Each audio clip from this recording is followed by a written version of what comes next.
Welcome to another edition of Bringing Hope to Alzheimer's.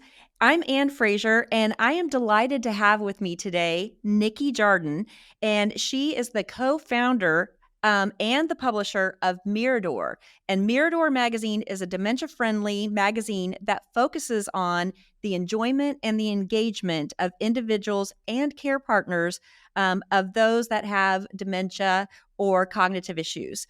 So we're delighted to have you, Nikki. Thanks so much for being here today. And it's so great to see you. Thanks so much for having me. I really appreciate it. Absolutely. The last time I saw you was at the Night of Hope Gala, and that was such a thrill to have you there. And tell me about your experience at the gala. Oh, that was such an honor to get to join you all there and to see that remarkable event. It was really inspiring to see so many people come together and raise, funds and awareness, and just to hear yourself and the other speakers. I really enjoyed it. I was invited there by the lovely folks at Paths Law Firm, who, fortunately for me, are a fan of the magazine, and they were so kind to say, "Hey, would you be interested in coming out for this event?" And I'm so glad that I did for many reasons. One, I'd never been to Kansas City before, so that was super fun, and just getting to spend time with Hillary and Rusty and Renee and Laura and all those fantastic folks, and to get to meet you in person was really, really great. It was a really wonderful experience. Well, I'm so glad that you were there. And I didn't get to talk to you very much, but it was a little bit crazy that night. But I'm so glad we get to talk today.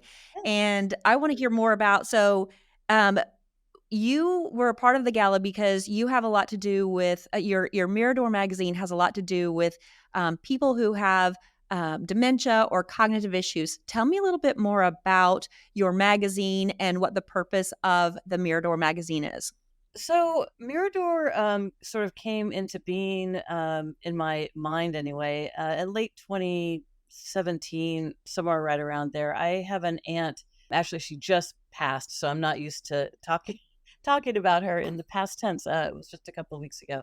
But Rebecca was diagnosed with early onset Alzheimer's at the age of 62. And I was fortunate enough to be one of her primary care partners as she was uh, going along this journey. And I would spend, a lot of time with her when she moved into residential care, spending time sort of just negotiating all of this new territory with her. And one of the things that I noticed was that she had always been a really voracious reader, particularly of magazines and newspapers. And I was noticing that that was starting to fall off. She would carry magazines around, but they were the same magazines week after week after week. And so, and I just know she wasn't engaging with them. Around that same time, I was becoming, I was introduced to Teepa Snow and all of her amazing videos and learning a little bit about dementia and what sort of things the brain is doing during an early, people that are experiencing dementia at various stages. And one of the things I learned was that their visual acuity is lessened. Their vision starts to change. And I was not aware of that. So I was like, oh, she probably can't read these magazines. The font is too small. There's just too much on the page for her brain to be able to process at this stage. So I went online to try to find dementia-friendly reading materials, particularly magazines and periodicals. And I just assumed that there'd be many to choose from because, millions of people experience this condition. I found zero. There were no periodicals developed particularly for this community. There were a couple of chapter books, which were lovely, but my aunt is not really a book reader. She never really was. So I got them for her, but it wasn't something she was wanting to engage in. So I have a freelance writing background, particularly in magazines. I worked as a managing editor for a local magazine here. And so it was a natural progression to go, okay, well, maybe I'll try to create something. And that's sort of the germination of that. So I brought in a dear friend of mine who I'm actually in a band with, and she did all of our graphic design stuff. And I said, hey, would you be interested in taking your graphic knowledge and helping me put together this publication? Because it needed to look really, it had to have a certain look to it. it had to be accessible. And I am not a graphics person. I'm a decent writer, but I know nothing about putting layout together. So we spent about a year and a half on putting together this magazine, and it debuted in, I always forget this. I think it was July of 2020. Yeah, I think that's right. It was right in the middle of COVID. Um, so that is basically, that's the long and short of the story, the origin story. Well, I'm sorry for your loss of your aunt. If we could, side note, how long did your aunt live with dementia, with Alzheimer's? So she was diagnosed, like I said, right after her 62nd or 63rd birthday, excuse me. And she passed on July 16th at the age of 69. So she lived just about seven years, which is actually on the high end of her diagnosis. I was told people with early onset, their condition can be a little bit more rapid than if you're diagnosed older, but um, she really had fabulous care. She had actually a great attitude.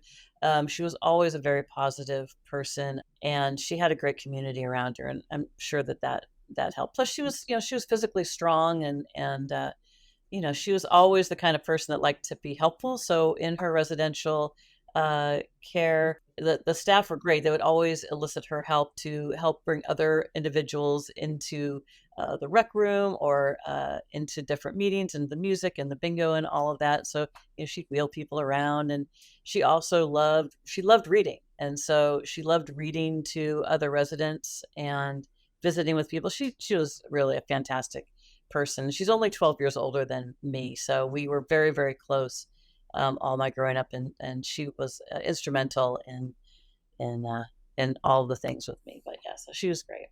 So yes, I do miss her, and I'm uh, really grateful that I got to spend so much time with her, along this path. So it's quite an inspiration. That's wonderful. So with the magazine, after you created the magazine, did she then look at it? Was she able to read it? And tell me a little bit about that. So she was, so early on, we did a lot of research. We would bring pages in, and so the magazine is basically, we have several short features, short stories that they're between 150 and 250 words long. They're very short. And then we also have activities, like we'll have a word search or a crossword or spot the difference. We want them to be challenging, but not too challenging. We want them to be engaging, but don't look simplistic like they're for kids. We often get compared to highlights for adults, which is an honor since I love highlights. But it's really important for us to know that we create this for an adult audience, that we don't want it to look too childish and be, demeaning in that way. So to answer your question, yes, Rebecca was a part of certainly the early days of us putting Mirador together. We would read the articles together and do the puzzles. And then later, as her condition advanced and she was no longer able to read, or she became nonverbal also, I would read to her, which is another way that people actually utilize Mirador. It's for individuals, but it's also for care partners also, to be able to engage with their loved ones. And so I would read the stories as I was working on them, before we actually went to print. So and just to see what her level of engagement was, those pieces. There was one incident just not long ago. Actually, it was probably 2 issues ago, so it was fairly recent. We always have a bird. We talk about a bird in every issue, and that's for her. She was a naturalist, and she actually did field research for penguins out in the wild, and so we always have a bird issue in there. And I was reading to her about, I think it was the cuckoo, was the greater cuckoo, and I was talking about how the name cuckoo comes from the word geococcyx and all this sort of stuff. But as I read the word cuckoo, she said cuckoo, cuckoo, and I was like, and it was hysterical and sweet.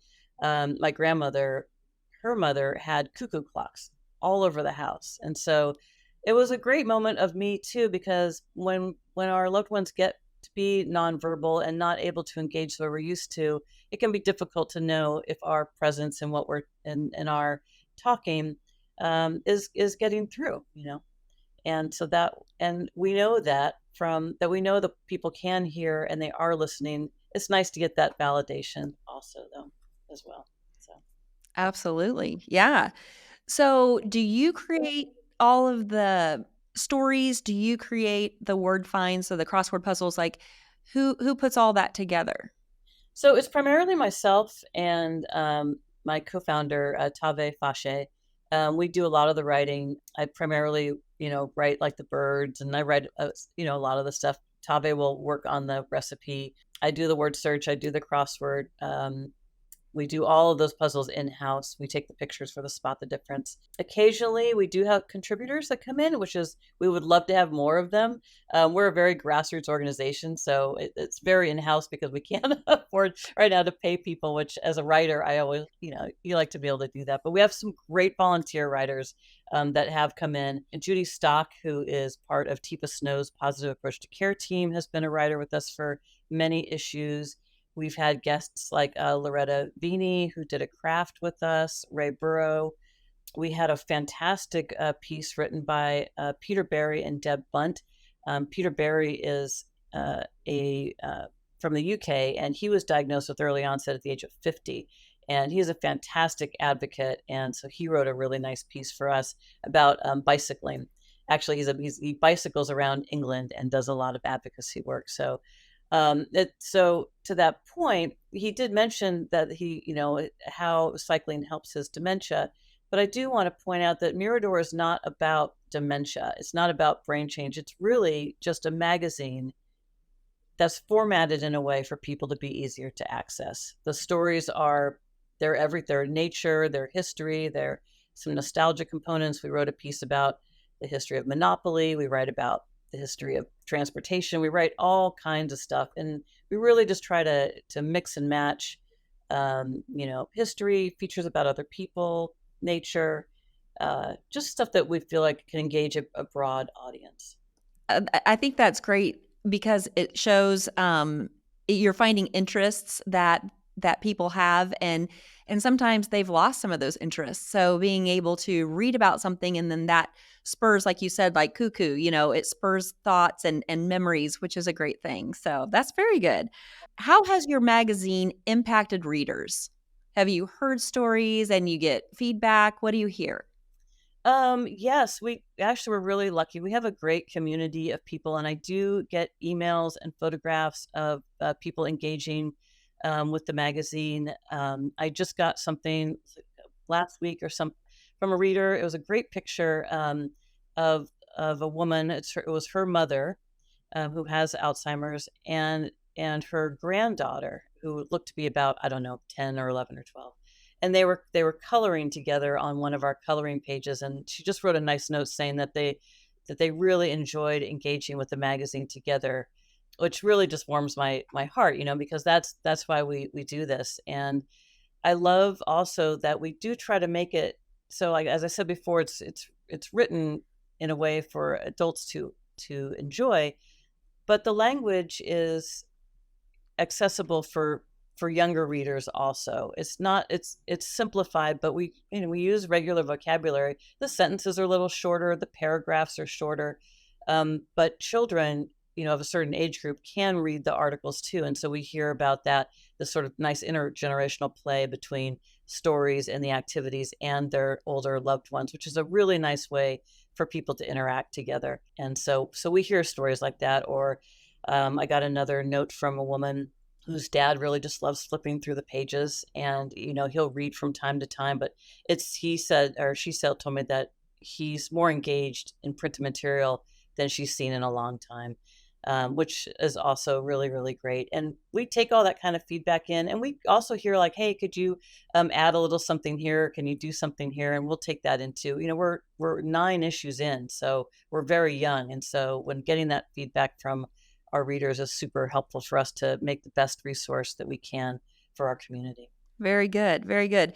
Do you collaborate with other industry experts and providers just as far as collaborating with them on ideas and thoughts? I mean, I know you said people give you feedback, but what about other industry people in the industry? So yes, we do. I mentioned Tifa Snow earlier. Tifa has been a big advocate of ours for, I sent her, I think I wasn't ready to send her our first issue. I did send her our second one because I wanted to just be like, okay. And if she was down with what we were doing, then I felt like we were on the right track. And she's offered some great advice.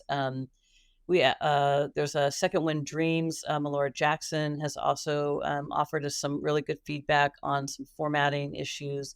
The adaptive care equipment folks have also been, Cindy and Christina Hardenweiss have also been instrumental in just sort of, kind of taking a look at what we're doing. So that's really helpful for us when we hear from industry professionals that we're on the right track, or here's some ways you can make this a better publication. That is really, really great for us. So, but like I said, we've also gotten some help from folks like the people at Paths Law Firm in your lovely area, just as far as taking our magazine out, and also just sort of getting it into the community, because the more we can get it into the community, the more feedback we get, and the better I think we can make our publication. It is a wonderful magazine. I absolutely love it. Where do you see Mirador going in the upcoming years? What would you like to see the future look like for you? Well, I would love to see Mirador get into as many hands as possible. I don't think there are enough. There are more now than there were, 3 years ago when I started this with Tave. But I would love to see more adaptive text resources available for communities of people with dementia, with cognitive issues such as brain trauma, any sort of neurodivergence, where reading is just a little, basically the normal reading materials can just be a little bit harder to access. So I would love to see Mirador and publications like Mirador, like Nana's books, another fantastic resource. Lorette Clear puts together these beautiful, beautiful books. I think she's got 30 of them right now, adaptive textbooks. There's another magazine by a guy named Eric Kolb out of Texas, Songs and Smiles, which is really great. Ann Obbitz out of Minnesota is doing Reminisce books, which are short story books, which are formatted in a way for people to read easier. So I would just love to see. I'd love to see Mirador in every single library and senior center and residential care, and we also love to see it. We have a couple of places here in the Northwest. Aging Services, for example, has picked them up and given them to their clients. Hospice Services use them. So I think that they're just a fantastic tool for people to use to engage with people that are experiencing any sort of brain change, cognitive change due to dementia. So I just like to see it. I'd like to see it grow. I'm happy with where we're at. I love our grassroots vibe right now, and it's lovely. And I would love to see it grow a little bit more, just because the more people that have access to it, the better it's going to be for that community. Right. The more lives you're changing. So people watch our podcast, not only from Kansas City, but from all over. So how can people get a subscription to the magazine? What's the best method of getting in touch with you, and how do they do that?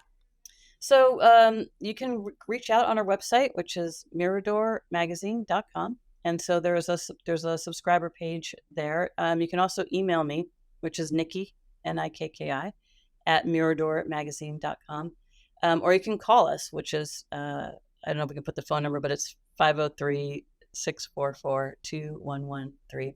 And you'll get me, because this is not a big company. This is me and my co-founder Tave and our graphic designer Ty Juncker, and that is it. There's just three of us. And so if you email or call, you're gonna get me. And I would love to chat with you about how to subscribe. We do have, like I said, you can go on our website and subscribe for yearly subscription.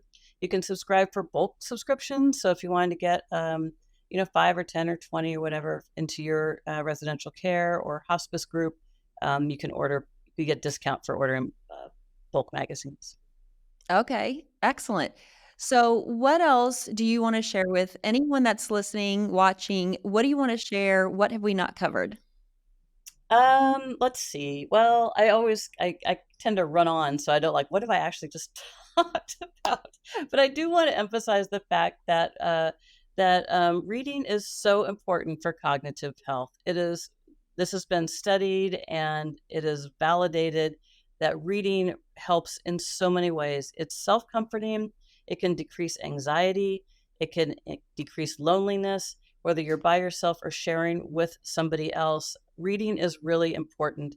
And I would like to see more accessibility in this way for adaptive text. There are a few large print books out there, but there's still not quite enough resources for this community to be able to engage in the act of reading. And it's not that difficult. We just need to have material that is larger print, shorter sentences, take a look at our contrast on our pages, because we've found that if people can read something, they're going to read. It doesn't necessarily matter that people aren't retaining this from page to page. That is not necessarily even the point. It's the point of engaging in material for that moment that they're in, being to have a conversation about that one sentence or that one paragraph is really great for our heart health, for our brain health, for our ability to be a part of community. We Most of us have start reading at a very young age. We are read to by our parents, and we read to our siblings. When they're coming up, it's just a part of our being a part of engaging in community.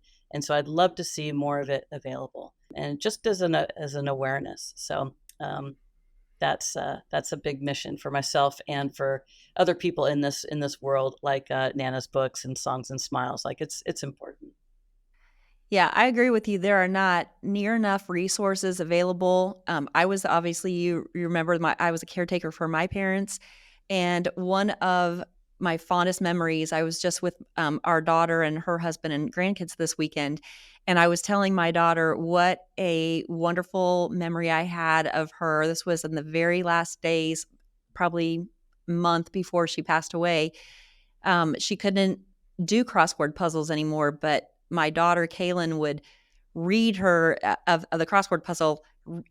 She would state what she was wanting, and then my mom could typically come up still with answers, which was just crazy because she had done crossword puzzles her whole life. So I think there's so many people that need these resources, and I absolutely love what you're doing. And it was such a pleasure for me to meet you at the gala. It's a pleasure to talk with you more today. And I will do anything I can to help you get the word out and to get these resources in people's hands, because I think it's fantastic what you're doing. So I appreciate that. Thank you for creating this magazine, and your passion for people with cognitive issues and Alzheimer's it's very inspiring. Well, thank you very much, Anne. I really appreciate that. And right back at you. It was an absolute joy to meet you in person. I think what you're doing and your whole team at Night of Hope is a fantastic effort in raising awareness and bringing hope to your community out there. So thank you also for your work and for having me on today. I love talking about what we're doing here, and it's a great opportunity to, yeah, just chit chat about the magazine. So I appreciate that. Thank you. Absolutely. Absolutely. So, what we'll do, if people want to get in touch with you, you've given your information. We will also have a link here in linked into this podcast. And so people will be able to reach out to you. And again, I appreciate your time. Thank you again for what you're doing. And we'll be in touch, and it'll be fun to watch your company and Mirador Magazine grow. Thank you so much, Anne. I really appreciate it. Heart hands to you and to all of Yes. you there. Thank you. Thank All you so right. Bye.